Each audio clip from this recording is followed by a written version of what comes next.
because he's producing a lot. So really, we really try to have to be an open platform for everyone to contribute. Who wants to go next? Pierre, thank you. Yeah. I want to thank you, David, for this wonderful afternoon, but also all of you for having given you the time to be here today. Yeah? As David Anderson said, we have been in charge of this press agency during 15 years. And during the pandemic, we had to stop, not publishing, but reflecting. It gives us the opportunity to reflect and study what we have done. And from there, 5 of our editors got together through Zoom and wrote this book. One of the authors is from Spain, another one from Argentina, a third one from Ecuador, then Tony Robinson, that you may know, some of you from London, and myself. And we decided the scheme of the book, in order to pass to the new generations our experience on nonviolent journalism, which is something not usual, totally uncommon, really. No? But the nice thing is that this book is not divided in 5 parts, one done by each author, as usual. But we agree on each one of the principles of nonviolence, on each one of the formats of the news, each one of the words of the book, and everything has been thought and written by the 5 of us. So it's a collaborative work, and it's a common work that we present. We have presented in Spanish, because we published it firstly in Spanish. We presented in Madrid and Barcelona, and then in several towns of Argentina, Chile, Ecuador, and Colombia. And we are preparing now the edition for Peru, thanks to a university that wants to launch it in Spanish in Peru. And this is the first time we have it in English. So we presented in New York yesterday, and in Hudson Valley Saturday, and we will present it again in New York after tomorrow, and today in Washington. Then it will go to London, to India, to Canada, to several places, also in English. And we will have in the second half of this year the same book published in German, in Italian, and in French, isn't it? But as we were talking before, we transformed the book in a sort of manual, in a sort of application of the nonviolent intention and regard into press forms. And we transformed it in a course that we are giving in English for the moment, and learning while giving it how to better it. And now we're in the second edition of the course that will be also translated and applied in the 9 languages we work with for the students of nonviolent journalism. Fernando will speak more about the content of the book. I wanted to give you the story of the book, the process of it. We hope it is a good contribution, since nobody is teaching nonviolence applied to the journalism field. Yeah? So maybe, Fernando, you could go on. With the burden to explain you a little bit more of the contents of the book. So I hope I'll be not that boring. So have me a little bit of patience. I even will be getting use of some of my notes. Well, first of all, of course, saying to be an honor to be here to present this book on journalism and nonviolence, edited by Presenza. And I believe that the importance of this book cannot be overstated, as it offers a fresh perspective on the role that can play the media in promoting peace and social justice. I want to start expressing my gratitude to Presenza's director, Pia Figueroa, the organizer, David, which I just met. for giving me this little space to speak about the book today. I want to speak as a journalist professor myself, and I can attest to the importance of this genre of books for future generations of journalists. The field of journalism, as you know, is facing unprecedented challenges in the digital age, including the proliferation of fake news, disinformation, and propaganda. It is more important than ever for journalists to be guided by principles, tools, perspectives, and a commitment to non-violence, democracy, and social justice. In this sense, I consider that this book could be a valuable resource for journalism students, as it offers a comprehensive and insightful approach of the relationship between journalism, non-violence, and social change. The editors have brought together a diverse group of authors who offer different perspectives and experiences on these topics through articles from different contributors of news agency Presencia. This book aims to facilitate the practice and understanding of non-violence in journalism through a series of chapters. These chapters cover A, an understanding of a humanizing vision of communication. B, a proposal of principles of non-violent journalism. C, tools for this practice. D, the importance of non-violence, of a non-violence approach while writing.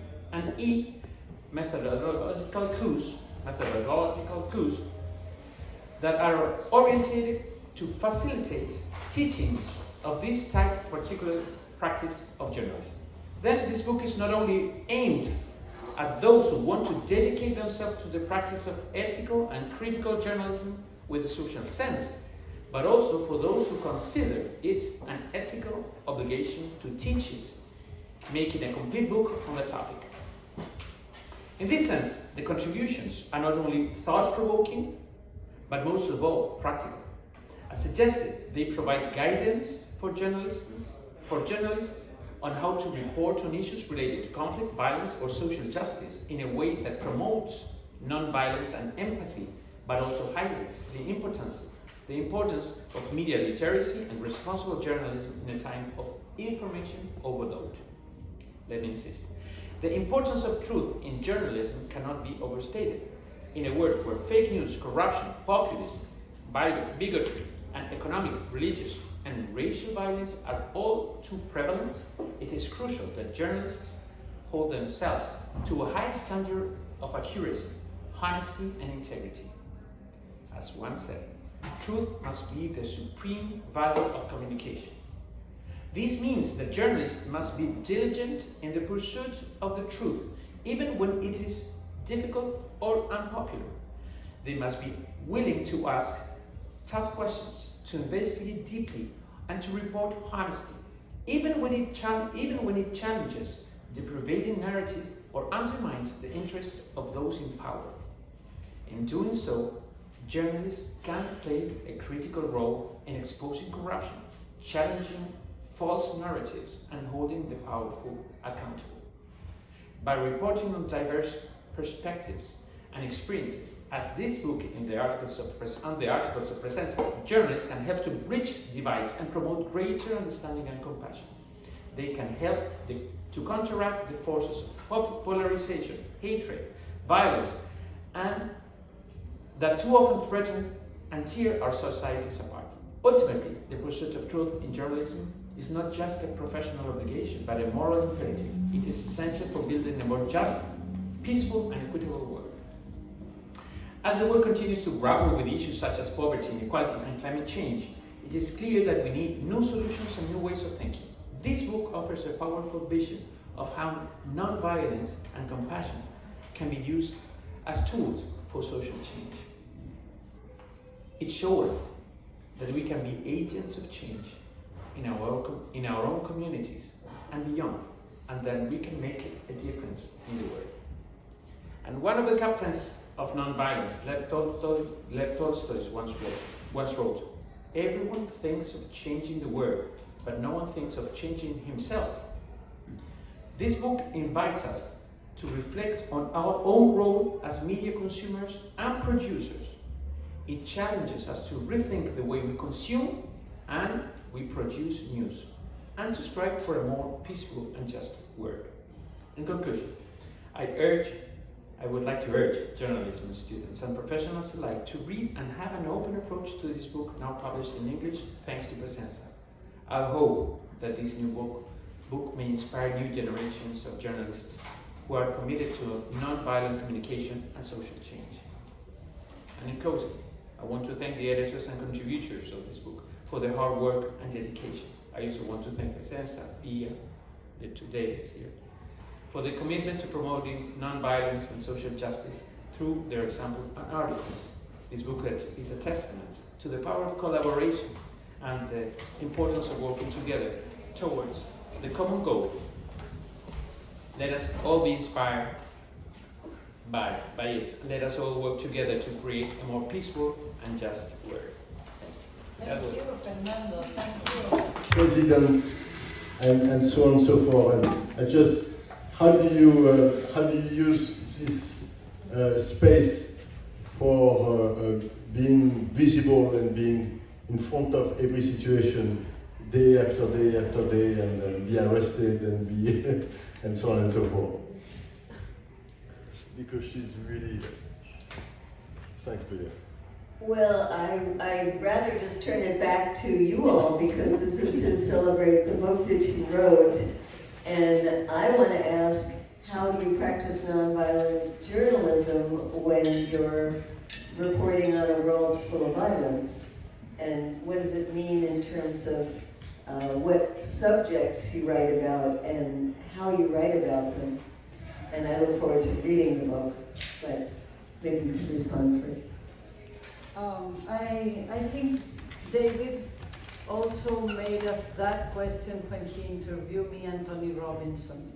And if I remember well, what we said was that usually one looks at violence from the most external point of view, from the physical violence, from the wars, from the direct confrontation. But if you go deeper, behind that violence, there is another one. Maybe economics, maybe colonialism, maybe sexism, maybe racial violence, religious violence, psychological violence. I mean, the deeper you go, another layer of violence you discover. So what we try to do, for instance, in the conflict in Ukraine, we try to go deeper and discover there are cultural aggressions, there are differences, the economical violence that is being played there, the power which is in conflict, and go deeper and deeper, searching for roots of violence. So unveiling that, you can start speaking on nonviolence, start speaking on reconciliation. Before that, it's very difficult. Yeah. More or less, we talked about that in your program the other day, isn't it? Yeah. What are the things that normally aren't reported on, or are you trying to report on them in ways that don't reflect these biases, or what? I think that's kind of what the idea is getting at. What's the focus of the journals? No, I mean, I would say we publish every day from kids in Peru who are educated to redrain the water to save it, to the situation in Ukraine, to I mean, I would say this is not too much what we cover, but it's more the format of how do we cover it, and the challenging of bringing in forefront a non-violent point of view, because when you do a protest, you can show the people who are breaking the bus stop, or you can show the 10,000 people who were walking down the street, and I think that's where the challenge for us, then we know, it's how do we express all these situations, but in proportion of what, and I think the violence is disproportionately covered into the mainstream media, and you have a large actions of day-to-day activities in daily life of people who are absolutely non-violent, and very few are exposed and have the day of light than they should. So that's also what we want to bring to. Because it seemed like the women's movement against violence against women was so explosive and so beautiful and so creative with the dance that then kind of traveled around the world. How did that get so much attention? What was it, or what kind of media gave it the exposure that it then became something international? Yes, actually it was like that. It was the arisal of the feminist movement. Actually, it was before, some weeks before, and later, when the major explosion of social upheaval happened in 2019. And yes, I think that it also part of the new generations of feminists that are getting now into the public sphere, and that you are using, of course, the digital tools. Yes, I think that they became very popular within their generations, their layers of generations, using their social media. And when I believe that at a certain point it reached, certain, I don't know, border of publicity within the spheres of digital, that it jumped to the next level, and the mainstream media took the media to international agencies, and because it was, as you said, it was it was a complete narrative. It was young people, women, very, how can I say it, where they had no fear of anything. They confronted the policemen, they were colorful, they were happy, they were joyful. Except they were angry too. They were angry, yes. But they showed, I think that they showed that they had no fear. In that sense, you can interpret it as violence. I don't know. I think that they were more joyful, because they expressed themselves with chants, with dances. But that was a very important point. They showed themselves with dances and with songs. And that was made it so popular everywhere in the world. But I guess that one thing that we still have to wonder is how digital media is coping with all these new matters. We still don't understand it because sometimes we tend to believe too much in these digital platforms, and we believe that we can make revolution and we can make it put it towards equality or social change. But what's happening at last? That Trump is using it, and Bolsonaro is using it. Like in Chile, we have Caras, and all the people, very conservative forces, are now using it, and they're getting the struggle. So we still have a long way to go to understand this situation, but I guess it worked for these women in Chile, and it was very good because a lot of other women in other parts of the world took the example. But I guess it's that, I think that the new platform is a new public sphere that's emerging, and we still have a long way to go to understand it. I'd just like to comment on that, is that... Here's the mic. Okay, at the time, it's pretty ironic that around the world, women were asked, in Argentina as well, were gaining their sovereignty over their bodies, where the United States, the women in the United States were losing their sovereignty over their bodies and their rights.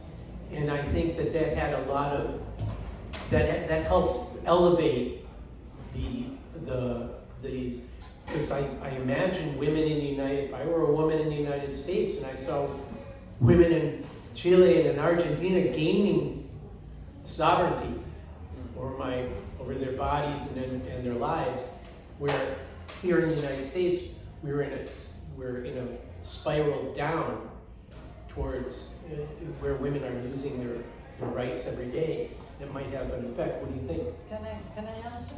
Mm-hmm. I think that in all the themes we are living in an epoch now, the present, in which certain themes advance while at the same time they recede. We have many issues in conflict. For instance, I don't know, Greta Thunberg.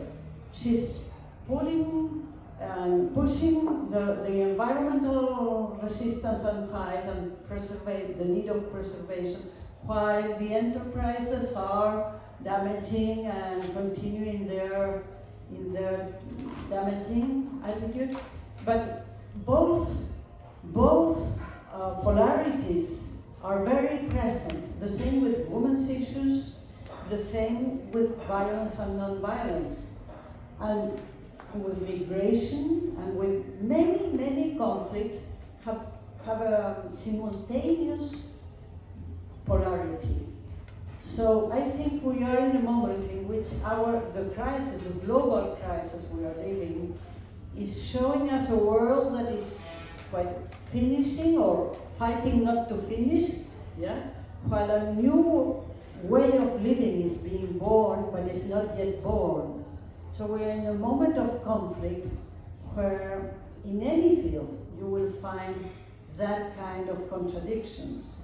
When Las Tesis started doing their performance publicly in Chile, as Fernando said, they fear at all nothing. They were just exposing themselves. But if you go today to Chile, 6 months, or no, 1 year and 6 months after, you cannot do that. Today, you won't find women in that attitude, because all of a sudden things have changed again. This Sunday, the extreme right won the elections in Chile. So we're back and forth, very, very fastly, in a sort of unpredictable future, where all forces are moving and in a bigger instability. So what we do from nonviolent journalism, we try to focus on those issues that come out and that could be good examples for the future, because in the present we don't know which will be their success or failure. We just try to focus so as to leave reference for a possible path in the near future. No, and I think the other challenge, and why the book could be useful, it's the school of journalism has until now been very with this objectivity and with this two sides. We're going to show the two sides of a story, where as for us the notion of objectivity doesn't exist. Really, we are not anyone who take who do an article, who tell a story. He has his own view of the moment. He has his own view. Even if you ask for an accident on the street, you're going to have five people are going to say 5 different stories. So it's no objection. So any problem of this school of journalism, it's by having two sides. You always give the space for the violence to get into the story, because against workers' rights, you have people who are against or immigrants. You have always people who are against immigrants, and then so you're going to have the guys who are an organization of 4 people like the Minuteman to be on TV to give a space for no reason, because they're not representing anything besides the fact that they have another vision of. And I think that the problem of journalism today, it's always looking to get the other side of the story, and the other side it's always violence, and so you're always having this type of small organization or small point of view who doesn't represent the majority of the people by getting an national-wide exposition. So that's. Sorry. Yeah, I want to ask a question not so much about how do you produce good journalism as how do you get people to read it. I love going to presents. I wonder how many people do, and whether it's going up, and how you're making it go up. You know, I've been on thousands of webinars with many of the people in this room, and we talk to each other about how even the government says the war is hopeless, and it's you know, just a battle of attrition, and it will never be won militarily, and everybody knows this, except nobody knows it. It's, you know, we're in this little bubble, and the vast majority of people do not know that. We teach each other about nuclear winter over and over and over again, when we all know what the hell nuclear winter is, but nobody else does. They've never heard of it, right? So how do you get people to see your journalism?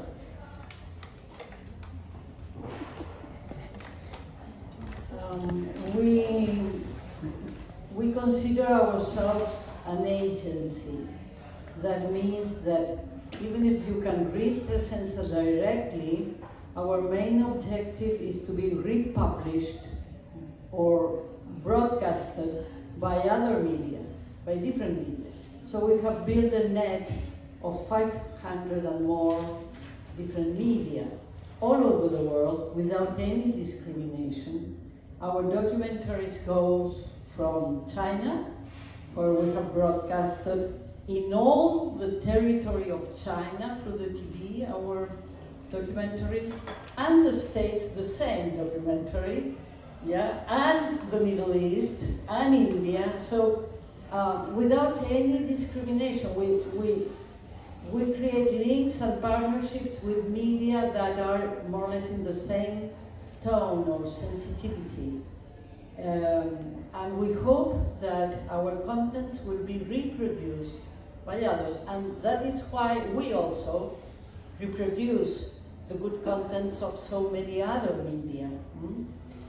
In this collaborative way, we believe we could do a huge mass of media that create a new culture, but it's in a collaborative and not a competition. Yeah? That's our idea. But it's also a challenge. I mean, it's a question we have every day, and some of the experience we have is like if you take Roger Walter, and then if you publish something on Assange, he's going to have much more reading than if I speak about Assange. So I think we need to also learn to help ourselves to associate an issue with people who have the power to bring the issue to the storefront. And like the civil rights movement did, I mean, Belafonte, who just died a couple of weeks ago, was a big help to King to carry this message and to fundraise and so on and so forth. So I think we need to keep learning about be able to work with other people who have a kind of exposure and who can carry the message to a specific group of people, because it's true, it's very complicated today. It's so fragmented. You don't have one TV channel, you don't have one newspaper, you don't have one social media, but you have thousands of them with thousands different type of media. And how do you broadcast the same information to all this? That's a challenge of today. Not a little bit of with the women in Chile. How do they broke that story? Or how Greta got the coverage she had because maybe she used the middle school kids and all the families, so the press was very attracted by the message. So I think that's something we should, maybe on the nuclear, we need to rethink how do we go about bringing the nuclear issue to a new generation, and that's a challenge we are trying to work on, because it's a real question for tomorrow. So. Yeah. Question is, around the world you've got different audiences. Here in the United States, our audience is pretty they're excited by blood and violence. As a matter of fact, our mainstream media says if it bleeds, it leads. And that's the criteria for news in this country, is some aspect of violence. That's mainstream media. Alternative media that we've all been looking for has tried to do more of what you're doing, and with quite a bit of success, I would have to say, because of alternative media and so on, which may change now that artificial intelligence is coming online, and we don't know what the ramifications of that will be, but I'm frightened by it. And my question is, to what extent are your audiences around the world in various countries more interested in your message of caring and less of a hyperactivity, hyper-consumer oriented, imperialist kind of news reportage? What countries, how are the countries different? Maybe Fernando can take. But I believe that unfortunately this scenario that you're describing is happening everywhere. At least where capitalism or neoliberalism is having ground in a more deep way. Because actually, as is very common saying here, news are being moved by money. At last, monies are audiences. It's because it's people is being publishing. Like big companies who are financing at least the media. Yeah. So that's happening everywhere. But when you were putting your point, I was thinking about a very cherished concept that sometimes is missed or left behind, which is a public sphere. Because the public sphere, it's the space we all share in our societies. And the public sphere, in historical point of view, determines the political systems. In our system, the public sphere, the role of journalism, is totally linked to the role of journalism. The newspaper were created at the same moment our democracies in Chile, in Latin America, in the United States, in France emerged. It was totally linked. As the same happens before with other kind of public spheres. And when the television appeared, the politics changed. Radio, when radio emerged, politics changed. So we have to think again. It's a very urgent question, the one you're perhaps thinking of. How public sphere is changing now with digital media, with bubbles. We are all old enough to remember the times of television when 2 or 3 main companies showed us the truth, and we were all thinking the same truth. And that was a very easy way of living at last. We were all very, all on the same page. Ordered, very clean and well shaved and everything, We all listen to the same top 10. Well, sometimes, in some way, emerged all these little public spheres everywhere, which is good in some way, but it has a lot of risk as well. Yeah. So it's good. Okay, let's take advantage of that. We are all taking advantage of having different cultures, different ways of living, but we have, again, to think on how to protect ourselves, our societies, with the risks that are emerging, in a parallel way with the same situations. Yeah. How are we going to protect us with fake news, with populism, with disinformation, with misinformation? Because big companies have also taken control of all this media with the algorithm and everything. Yeah. So we're shifting the public sphere in a way we don't understand. It's frightening. But we have to be aware, and we have to be very conscious and to discuss about it, because we have to move a little bit further. We got to be a little bit forward, and to try to discuss again how are gonna be our new laws, or our new understandings, our new agreements, to see that this work in the correct way and not, you know, in the correct sense of humanity, and not getting back again. You know, I don't know if that's... No, but I have a question for David. David, 20 years ago, could you imagine you be able to broadcast a show every day at the public forum and give your opinion and be published and so on and so forth? Trying to remember when 20 years ago was. Oh, 30 years ago.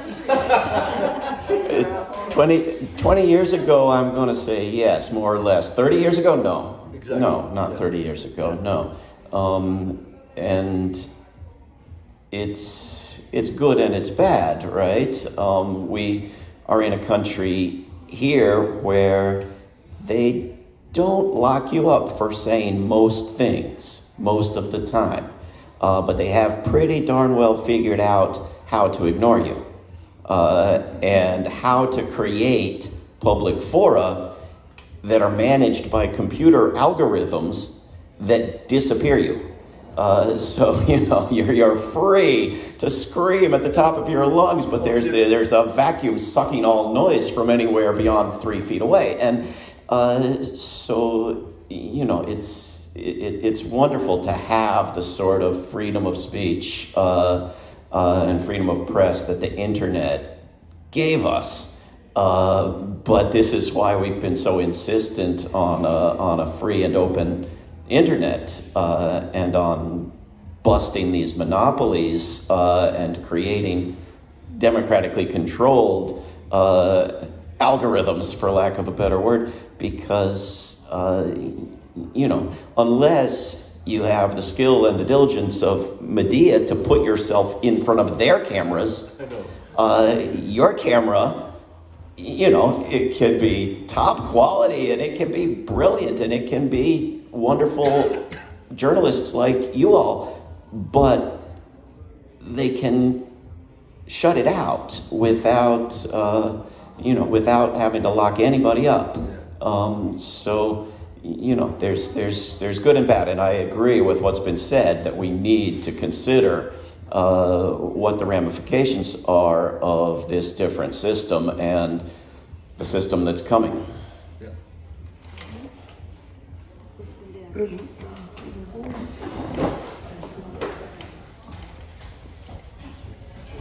Unfortunately, I came late, so I don't know if you addressed this issue, but media literacy used to be the buzzword for what the public needed to know so that they could distinguish between irrelevant journalism and truth. And that term is still thrown around a lot without actually explaining what it means. In your book, do you address at all what questions the reader should be asking themselves about the content of any topic in order to feel that they are dealing with meaningful aspects of that topic? Because it seems to me that's what's really missing in the distinction between alternative media and commercial media or corporate media. They don't ask who benefits ultimately from the way the issue is defined. And if we can educate the public more about the questions that need to be answered or need to be asked by the reader, perhaps they will be more critical in less manipulated by the kind of journalism they're exposed to.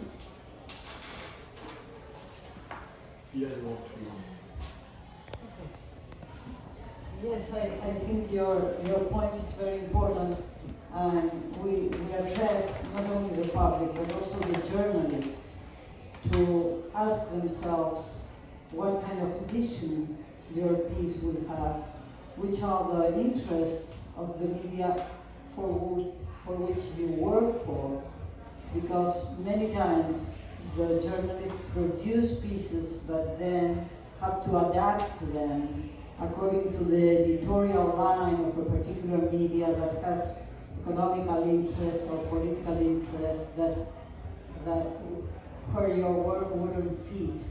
So yes, it's very important what you are addressing, what you are saying now.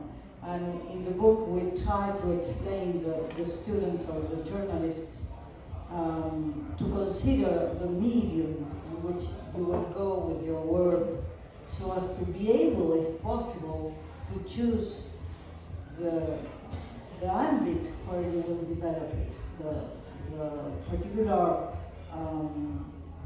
co-presences that will be acting over your work. Yeah. Fernando, maybe. I cannot agree more with you. You know, it's absolutely, it's a work we need to address in our days. Because, yes, we teach journalists, we teach students how to read, but we don't teach people how to choose the media. You know? And it's so urgent. Perhaps, I don't know, in this state, in this country, you have more media literacy than elsewhere. You know, for instance, in my country, I can assure you we don't have that much media literacy as we would like to. And that's why at the end we have the public sphere controlled by some media. We don't have alternative media. And the only hope that is resting for us is digital media, digital press agencies as Presenza. You know, we have still some spaces, but that is so important, the matter you're addressing, that we should be responsible for that. If I could just follow up with that, one of the media that's kind of unique in this country is C-SPAN, which gives you the impression that by having a Democrat line, a Republican line, and an independent line, you're getting a comparative view of all the options. But in fact, the Democrat line is often, or the Republican line is very critical of what they call the socialist agenda, which is everybody non-Republican. And it seems to me that we miss an opportunity in doing more comparative analysis of how one media ignores the questions that are most relevant to the consumer, to the, not the consumer, but the citizen, the reader. And if they had a comparative view, they would be asking themselves, when are they getting to the important question about why this is happening? Who benefits from it? What vision does that question lead to? Whether it's a nonviolent vision or something, some other form of equity or justice. And often the alternative media focuses only on their perspective, but not in a comparative way. And the public doesn't get an opportunity to hear really a critique of the different approaches from a radical perspective. And that, I think, is a weakness in the way we're doing journalism here. Can I just add something? It's interesting how independent journalism pays for itself. We have something called Substack now, where all of our friends like Chris Hedges and others ask people to pay $5 a month to support their journalism. There's something called Rockfin too, and there's stations like Sputnik, which are foreign stations. But it's a question of how these alternative media platforms are funded and supported. May I add something? Yeah. I don't want to. overuse the focus. You might, but I just arrived to the country 3 months ago. But one of the things that made most impression, most important impression, is absolutely the media, how you manage media. You know. But for instance, as a difference with our country, is that you know when you watch many media leaders, you're watching Fox. You know what you're gonna see in Fox. You know, you're taking New York Times. You know what you're gonna see in New York Times. You know, you have an idea. Nobody is telling you objectivity in some way. You know, and very in a partisan way that for us it's totally unimaginable. You cannot imagine in Chile this kind of partisanism in the media that you have here. It's good or bad, huh? It has a good side and a bad side. You know? Because here, you know, sometimes the kind of opinions and expressions that you find in Fox, it's unbelievable. You know, you're gonna find that. You know. But on the other side, in Chile, perhaps you don't find this kind of. It could be better, huh? To have, you know, a media that's partisan in some way. You know, but on the other side, you get false sense of objectivity. You see, you know, like okay, they're showing the reality the way it is, but actually, you know, that something is behind that. You know, so and what's regarding your point, yes, it's fantastic, and that's a good point. Yeah, perhaps we should consider, because here the other thing I'm totally astonished is on how people assume some way of citizenship that they must support not only the political party, not only in Chile we only go vote, I can vote, but here you support your political party. It's not offensive, and also your media, the media you like, and well, the work presents it's fantastic because you take a point of view, and of course you need a counterpart. We think that nonviolent journalism should express clearly that is the stand that has taken. It's a non-violent journalism, openly. And it's not, I mean, it's a partisan, you said? It's the viewpoint we are taking intentionally, and make it clear so everybody would know. And the other thing regarding the financing, our way in these 15 years has been to prepare a plan for the coming year, to give priority to different issues, so as to say this would be the first priority and this the last one of all the plan, and then to have a month raising money from our pockets or from activities like the fundraising that in New York City or the auction they did or whatever. And according to the money raised, we decide which are the priorities that can be financed and which not. But then we added, since 2 years ago, we added a button for donations. And people is starting to donate us there. Every day, from whenever, any city, from anywhere, because it's in the website. So nobody will know that you have donated because it's an anonymous thing. It's something you do volunteer, but it creates a little fun. It's very obvious that you're financing non-violent journalism, so it's explicit, yeah? But aside from the January collection, we have this donation button. First, I'm still not super clear on what nonviolent journalism is. But I think a couple things. One is that David was talking about algorithms. I can tell you, you don't really need algorithms to silence us, because in 2002, 2003, when Tucker Carlson was lying us into war, and he admitted he was lying us into war, where thousands of Americans died, millions of people in Iraq, and trillions of dollars were spent. This guy was lying about it. Medea Benjamin did get on Fox News, CNN, MSNBC. Every once in a while they'd have someone like David on, or, you know, Ann Wright, someone like today, zero. None of that happens anymore. You don't need an algorithm to shut out people, the voice of peace in the mainstream media. But also, I think that it's critical thinking that's not being taught in our public schools that's really killing us. When I grew up, I was allowed to have, there was this thing that said, you know, you could question authority. You could question what's going on.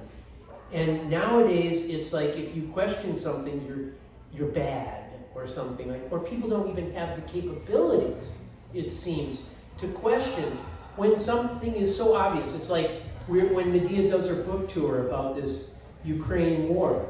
You know, and you go and you say there was a coup, and they're going like, oh no, absolutely not a coup. And you're going like, okay, then explain to me what is it? But they questioned Medea, because I was of the No, I mean, it's like you can say, hey, this war is totally justified, whatever you want to do. That can be your story. But to say there wasn't a coup, or that, you know, the United States wasn't involved in trying to change the political situation in Ukraine before the war, many years before the war, is just not using your critical brain. And so I'd like to know what is, I mean, like right now, for example, there's conflict, big conflict in Pakistan. And Imran Khan, who was deposed in a coup by the, you know, obviously it was backed by the imperialist government of the United States, had something to do with it, because they always do. But they're a nuclear-armed country. There was a third of the country was flooded. And we were here at an event in this very same room last night, talking about India and Pakistan. And nobody is talking about nuclear weapons that are in all these countries.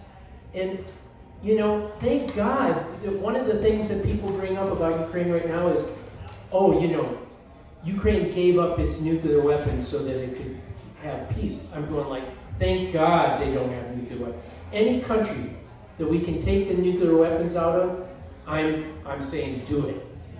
Especially the United States and Russia. But I'd like to know what would nonviolent journalism say about what's going on in, for example, Pakistan today?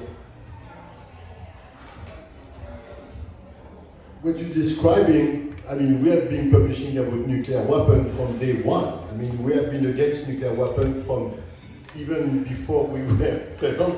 So I don't think the question of nonviolent journalism, it's a look.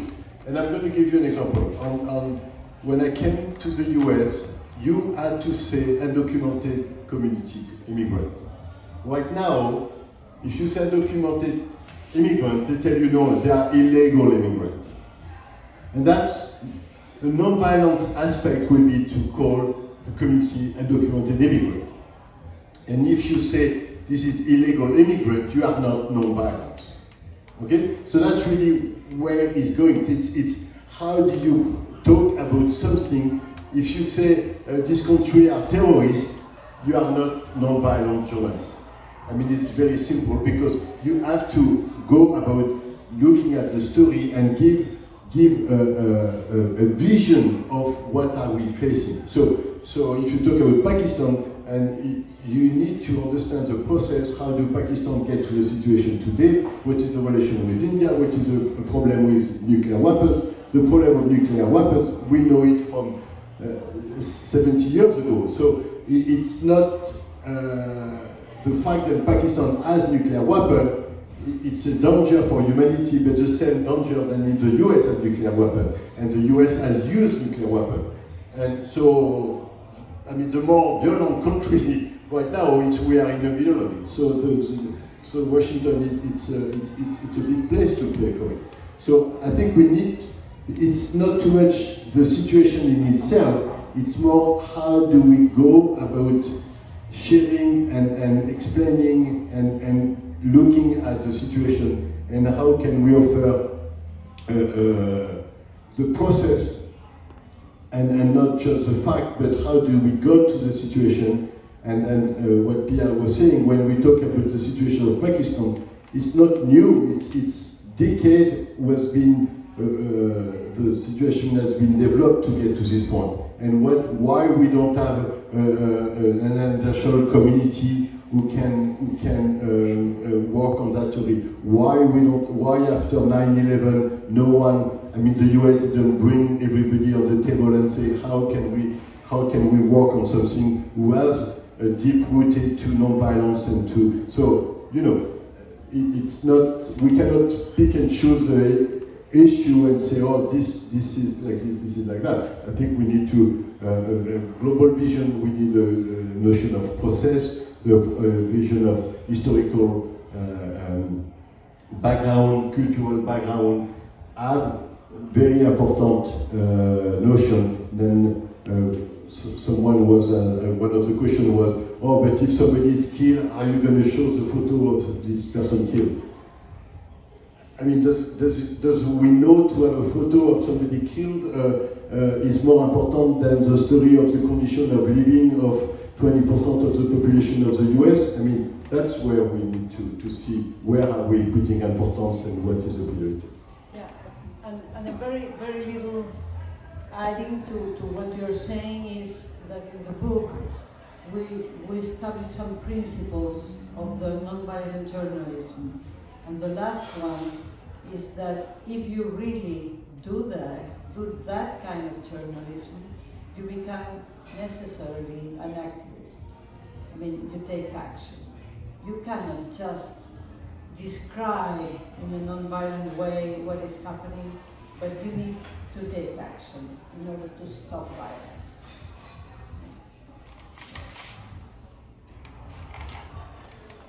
I just wanted to add, in case it's helpful, you know, on the front page of the New York Times website today, it says, Imran Khan arrested. There are great fears that there may be protests. I think if I were to read about that at Presenza, I would read, Imran Khan is arrested. There are fears that a popular leader is being politically imprisoned to back an anti-democratic and dangerous agenda, with some context around it. Right? So it's a different people fear different things. You know, it's not this subjective God's eye view that we must fear the protests, right? We must arrest the New Yorkers who protest murder, but not the ones who murder. Right? It's a choice what you fear and what you care about, and I think it would be different from what the New York Times is afraid of at Presenza. Yeah.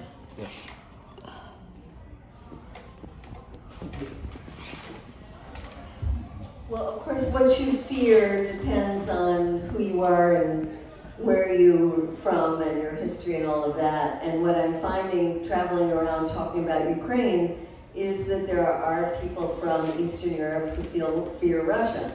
And they talk about Russia as an imperialist country. And there are people in Taiwan who fear China, and they talk about China as an imperialist country. So how do you tailor your language when you're talking about things like imperialism, democracy, authoritarianism? How do you make choices of what language to use, particularly around countries, big, powerful countries like the US, Russia, and China? Well, you want me No, go ahead. Language is very, very important, as you said. With the example of Chile, the press in Chile, when the events of the social unrest took place, the mainstream media call it the social explosion. And we call it, in Presenza, the social awakening. It's totally a different concept. I mean, it's a different event, it's a different moment. So yes, with what we do with these big empires, let's take Russia and Ukraine, which is easier than China and Taiwan, or the relationship with North America, many countries. What we do is we take both voices and we try to give space to both voices, so that you will get different opinions and you will form your own final opinion. we try to give space to the silence, we try to give voice to the ones that are never heard. That's what we try to do. I mean, it's because of the size and the format of this country, it's true that, I mean, I will be in Taiwan, I will be also kind of questioning my future and so on and so forth. So, but I don't think Mexico is much easier for them either, or any country in South America, to see how they're going to manage and who is a dictator or who is not. That's the problem of using this type of word, because you need to define it. So does the China is a dictator? I don't know. What does Russia is a dictator? I don't know. Does the US is a dictator? I don't know. So we need to I will avoid to go to that ground, because it doesn't describe much of what I want to share or what I want to express. China is a very complicated country. Russia is a very complicated country, and the US is a very complicated country. It was very different. I mean, if you see the local democracy in the US, it's a very interesting setup, doesn't have any reality in Europe, for example. The democracy between the European country and the US country, it's day and night, more or less. But if you talk about the immigration process between the US and Europe, they are the same. Can someone explain how the European country has the same immigration process than the US, where the US is more or less one executive committee who decides on the immigration process, where in Europe it's a whole complex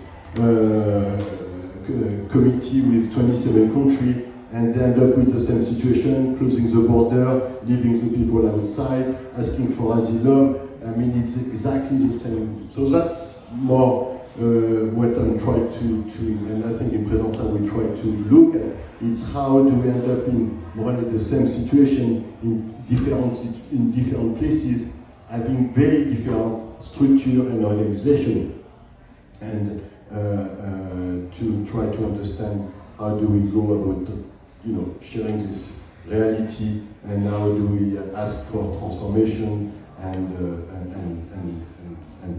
opening the future to the immigrant community, which is not very easy. You can't avoid controversy, and yet your job, in order to save your own skin, it seems you have to be very diplomatic as to how you approach the worst of the worst stories, because you can't not cover the really violent, ugly stories. I don't think you do cover those, I assume, and how you we denounce them. You denounce the violence. Yes, we denounce the violence in all its fronts, not only physical, as I said, not only physical. We denounce violence, not only physical violence, racial violence, for instance, or gender violence, or religious violence, or all kinds of violence, the violence that old people is feeling, the violence that the kids are experimenting. I mean, we denounce all kinds of violences. There are so many today.